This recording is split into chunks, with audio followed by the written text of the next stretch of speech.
Once you've seen the light, it's very difficult to go back to darkness.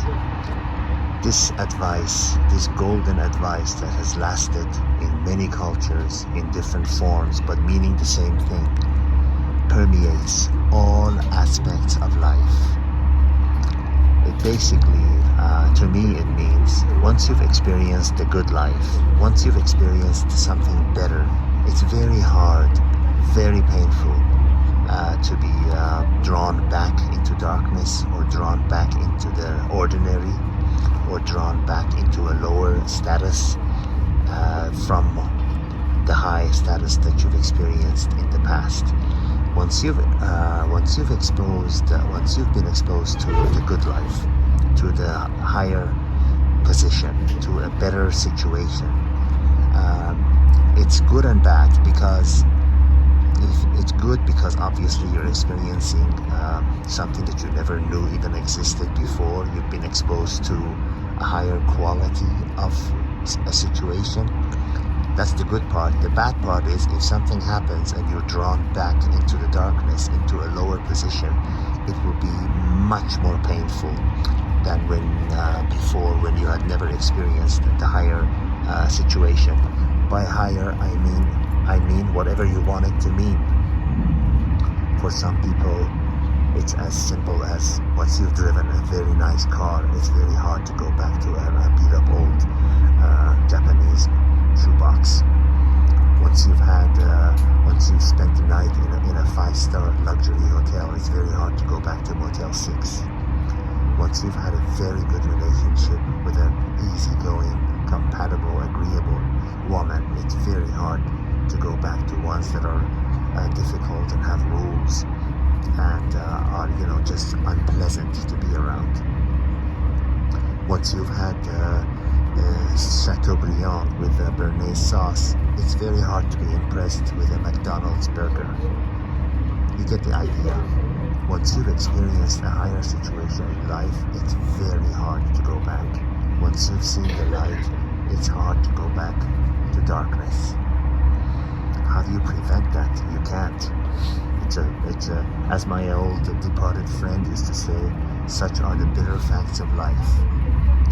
But still, despite this fact being present, I would say you should still strive.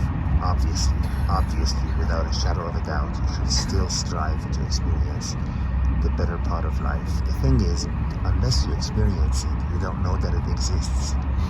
Unless you have seen. Now, whatever that means to you, I know nothing about sports, but I know that people who love it would like to have first row seats, at such and such yard, or such and such meters in a soccer game, whatever. Once you've had a first row seat, it's very hard to go back up there in the bleachers, right? So interpret it whatever really matters to you, and that's so important. What's important to you. Imagine amongst the things that are important to you, if you've had the highest level that is possible, regardless of how much money one has, and then you're going back to normal. Have you ever flown in first class on a plane and then had to go back to a crowded Southwest or a cut-rate airline cattle car?